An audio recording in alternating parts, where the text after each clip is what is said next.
Breaking news alert, a woman's emotional recount of the night she says that a former Memphis police officer raped her. She faced him in court today, and things got so emotional the testimony came to a sudden stop. Justin Jaggers has been in the courtroom. He joins us live with some of the disturbing details revealed in court today. Justin. Well, Kanji, we're standing in front of Division 1 at 201 Poplar, where Daryl Malone faced his accuser in court today. He's been accused of rape after he invited a woman back to his apartment in April of 2013. Now, we want to warn you, some of what you'll hear may be considered disturbing. Daryl Malone sat expressionless and stared forward while his accuser painfully recalled the night of their encounter back in April of 2013. She told him, no, stop. I don't want this. We are not showing the identity of Malone's accuser to protect her identity. The prosecution explained that since the victim waited to file a report, there is no forensic evidence in this case. Malone's accuser began to describe a chilling incident where she tried to recover her laptop from Malone after a date. She says Malone invited her into his apartment and raped her on his couch. I told him that I didn't like that and to stop. And I kept telling him, stop. I said, I don't want it, stop. From there, the details get too graphic for television. She goes on to describe the night in question, and a recess is granted after her nose begins bleeding. Malone maintains his innocence. He's staring at her from the kitchen. He's staring at her there. His words, ladies and gentlemen, to her were, I don't want you to think I tried to rape you. This isn't Malone's first time in court. In October of 2012, he was investigated by MPD for accusations of flashing a gun at a driver. While Malone was acquitted of those charges, he was fired from the police department in February of 2013. Right now, court is still in session at 201 Poplar. Daryl Malone has not taken the stand yet. We're going to be keeping an eye on this story and keep you up to date with the latest. Reporting live at 201 Poplar, Justin Jaggers, WMC Action News 5. Now take a look at this man on your screen. He has been missing for over 24 hours at this point. According to Memphis police, John Shields suffers from dementia and is a diabetic. Justin Jaggers has the latest information on the search to find him. Well, Jessica, the Shelby County Sheriff's Department has moved their search to Cameron Brown Park and the Wolf River. They are working to find 63-year-old John Shields as quickly as possible. Please take a look at your screen and see if you recognize this man. This is John Shields. He's been missing since noon yesterday. He was seen walking near his apartment at Centennial Gardens near Hacks Cross and Winchester. He is diabetic and suffering from dementia. He's been missing for over 24 hours and does not have his insulin. Deputies believe that he was last seen walking north on Forest Hill Irene near Poplar Avenue, and this isn't the first time that Shields has gone missing. According to the sheriff's office, he has walked away from home before and was later found in a drainage ditch. We have more than a dozen officers searching for him right now. Deputies are working against the clock because Shields is in need of his medication. He's not dangerous at all. He's very docile, and especially if he goes into insulin shock, he's going to be almost lethargic. So that's why we want to find him as soon as possible.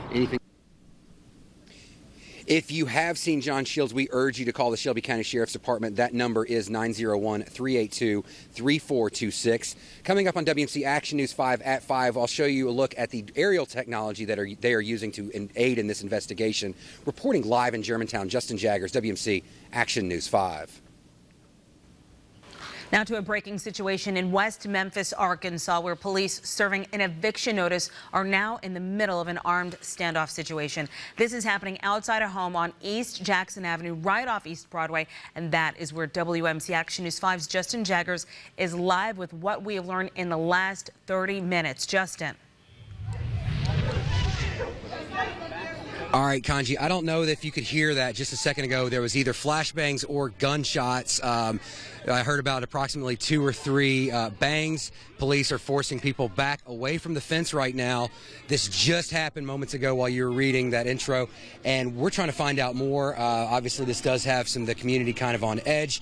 We're still in the 2900 block of Jackson in West Memphis, where, as you can see, there's still a large police presence. Police, sheriff's office, medical, and crisis intervention are all here to bring this standoff to a peaceful end. But here's what we know right now. Sheriff's officers were trying to serve an eviction notice to a tenant this afternoon. I'm being told that the suspect's name is Henry Johnson. He came to the door and was that's what started the with a gun. Sorry, he was holding a gun when he came to the door, and that's what started the standoff scene that you can see right now. I spoke to Patricia Johnson, who tells me she is the suspect's daughter. She is pleading with her father right now to end this standoff with police.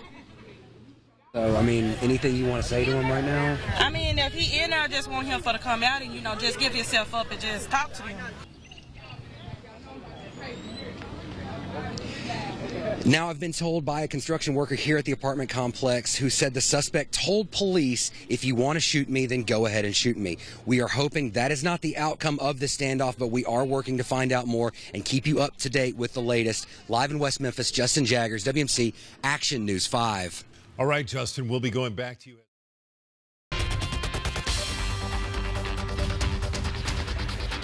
Ma'am, Caught on camera, a property owner trashing her tenant's apartment in North Mississippi. In this video, the property owner appears to be yelling at the tenant about a mess, but then the landlord makes an even bigger mess. Justin Jaggers investigates if the property owner was in the wrong. We were first alerted to this video Wednesday morning when a viewer posted it to Facebook. In it, you can see a woman yelling at a man and then trashing his apartment. Now, the surprising thing about it is that woman in the video is a property manager here at the Lynx Apartments in Oxford. Look at this place! Oh, and that's the landlord? Oh. It's a video that has these Oxford residents speechless. Okay. A property manager at this apartment complex yelling at a tenant, then trashing his kitchen. Friends of the tenant posted the video to Facebook. And we were eating, had drink, and then she randomly just busted into the apartment. She starts yelling, she starts cursing, and we were totally in shock. Get out of here! After the tenant pleads with the property manager, she begins throwing food, garbage, and bottles on the kitchen floor. After seeing the video, Oxford residents feel like it could have been handled differently. It could have been handled better than that, especially the landlord. There's an easier way of doing it. You can kill people with kindness. When it comes to tenants' rights, legal experts I spoke to say you always need to carefully review your lease agreement and ask questions. One lawyer I spoke to said what happened in the video is illegal. We did not do anything wrong. Now, we were invited there. Walter and her friends say they are pressing charges. Now, Oxford police are investigating the incident. We've also confirmed that the property manager in that video no longer works for the Lynx apartment complex.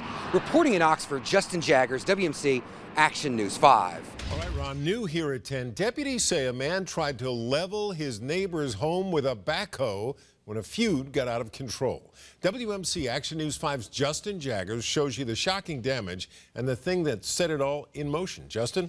Well, Joe, this is definitely a feud between neighbors unlike anything we've ever heard. Shots fired, 2 arrests, and a home destroyed by construction equipment on an otherwise quiet street in Drummond, Tennessee. Don't know why. They've never had beef with him.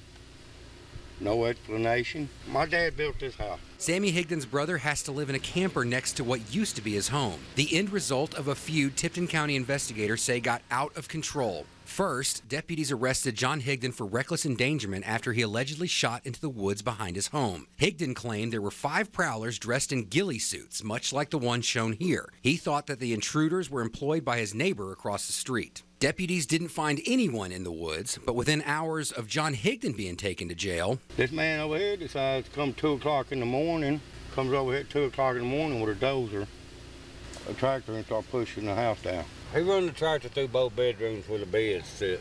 Investigators say the man at the controls was neighbor Edgar McClellan, now charged with aggravated criminal trespassing and felony vandalism. Investigators say the backhoe was found parked on McClellan's property, along with pieces from the damaged home. I visited McClellan's home to get his side of the story, but no one answered the door. The Higdon family is waiting to talk to investigators and a lawyer. Man, I still don't know what to believe. I mean, I ain't ever seen nobody can go push somebody's house down. I just want answers. And I want him to pay for the damages, what he's done. Now, both men are out on bond and awaiting court dates. Detectives are still investigating this incident and expect to file additional charges.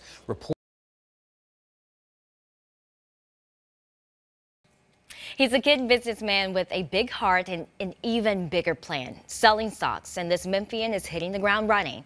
WMC Action News 5's Justin Jaggers explains who inspired him to give back and how his parents played a major role. Well, it's a special high five that we're sending out to Zeke Lewis, who's trying to fight cancer. He's not a doctor, but he's making his fight with socks. And then press this down, and then what comes out looks like this. The medical staff at St. Jude uses high-tech medical equipment to battle childhood cancer. 12-year-old Zeke Lewis carries on his fight in a small print shop out of his parents' house. I like Image Socks, and I use socks to actually help me raise my goal. Zeke's Feet is a shop set up online where people can order Zeke's designs or custom order their own footwear. These socks not only serve as a fundraiser for St. Jude, but they're also a tribute to one of Zeke's friends. I'm kind of doing this in her honor. I just sell these socks to help raise money for more kids like her. And with the help of Zeke's parents, he's already raised $2,500 with his new business venture. And we always teach him that give comes before receive in the dictionary, and for a reason. In addition to getting fashionable socks and the good feeling of helping St. Jude, you also get a thank you from the CEO himself. I hope you enjoy your socks. Hashtag help Zeke run. Reporting in Memphis, Justin Jaggers, WMC Action News 5. Justin. Good morning, Andrew, and happy Wednesday. Your First Alert Traffic Report is brought to you by your Memphis area Honda dealers. A couple things to tell you about this morning. No accidents to report, but there are a few little issues on the roadways this morning, starting in Arlington. You're seeing a little bit of traffic resistance at Highway 70 at 385. You might want to consider using Memphis-Arlington Road as an alternate route around that. Also looking to South Memphis, there's a stalled vehicle. This is not an election joke. This is at Democrat Road and Republican Drive. But there's a car that's blocking some traffic. It's got a flat tire on it. And then moving to I-40 at Covington Pike, they are working on repaving those ramps. So those ramps are closed. You might want to consider going a little bit further to Jackson Avenue to get around that, or Summer Avenue as well, to avoid the repaving. They're expecting to open that ramp up at 6 a.m. We'll keep an eye on that. Taking a look at your TDOT cameras. We've got, there's I-40 in Covington Pike. Thankfully, no traffic really to worry about there with that ramp closure, but that is going to be a little problem as the day goes on. And taking a look at the I-40, 240 flyover, everything's looking good, but as the day goes on, you're going to expect to see a lot more traffic and give yourself a little bit more time. You're never more than 7 minutes away from weather and traffic on WMC Action News 5. A couple of trouble areas to tell you about this morning. There is an injury crash East Mendenhall at Shelby Drive. We're working to find out more on this. Right now we do know there is an injury, but you might want to consider using Highway 78 Lamar Avenue as an alternate, or over there to the east at Hickory Hill Road. That's going to be your best bet to try and get around this right now. As you can see, Lamar Avenue is starting to slow down as you approach Olive Branch, but just give yourself a few extra minutes if you're trying to avoid this accident. Also, there was a ramp closure earlier on I-40, 240 flyover going westbound to the north leg of I-40. You want to consider giving yourself plenty of extra time getting through I-40 to Sycamore View. But once you approach that ramp, everything gets a little bit smoother as you go on to Walnut Grove. Remember, this morning, Justin Jaggers.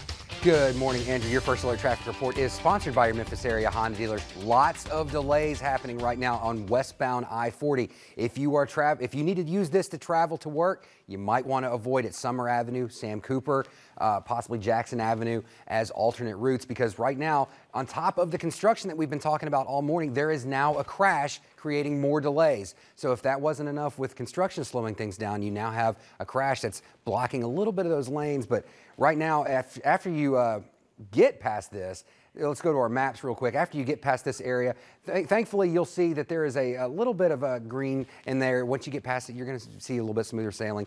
And just remember,